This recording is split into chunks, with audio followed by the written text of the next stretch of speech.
Hi, I'm Jason Gillmore, professor of chemistry at Hope College.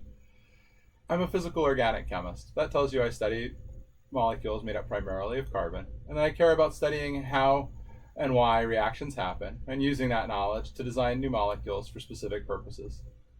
It also makes me something of a jack of all trades. Primarily, I'm a photochemist, studying the interaction of matter and light. But I'm also an electrochemist, studying what happens when we add an electron to or pull one out of a molecule. I use computational modeling to support our investigations, and of course, my group does a lot of chemical synthesis to make the molecules we want to study. In the 12 years I've been at Hope, my undergraduate research team has focused on studying photochromes. These are dyes that respond to light with a reversible rearrangement or isomerization reaction that results in a change in color. You've seen this before in novelty items at the beach or probably transitions photogray lenses. The dyes dissolved in the lens react with UV light, the same stuff that gives you a sunburn, present in sunlight but not in indoor lighting, to rearrange to a colored isomer, turning your prescription lenses into sunglasses. In the absence of UV light, when you go back inside, the dyes revert to their original colorless form.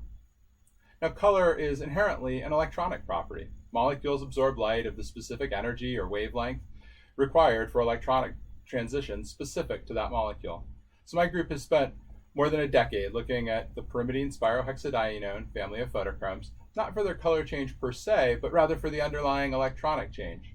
Our goal has been to create dyes that can initiate electron transfer reactions only from their colored form. Now, also accompanying the color change of a photochrome is a large structural or shape change.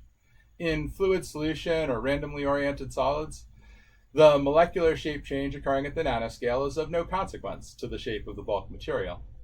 However, it's been known that if one specifically orients the photochromes, like azo dyes, in a polymer or liquid crystalline material, the molecular shape change can yield an expansion, contraction, or bending in the bulk material. This is what an engineer might call a photomechanical response.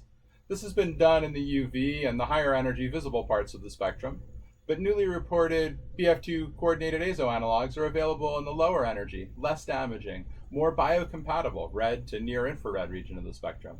In the past year or so, my group's primary focus has shifted to designing versions of these new BF2 azo dyes that have the synthetic handles necessary to be incorporated into polymeric, liquid crystalline, and other materials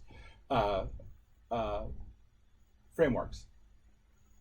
But these new applications of old photochromes have relevance to a variety of material science applications, from waveguides and optical switches for fiber optic networks, to ultra-high density volume holographic data storage, to wireless micro positioners, valves, and micro actuators.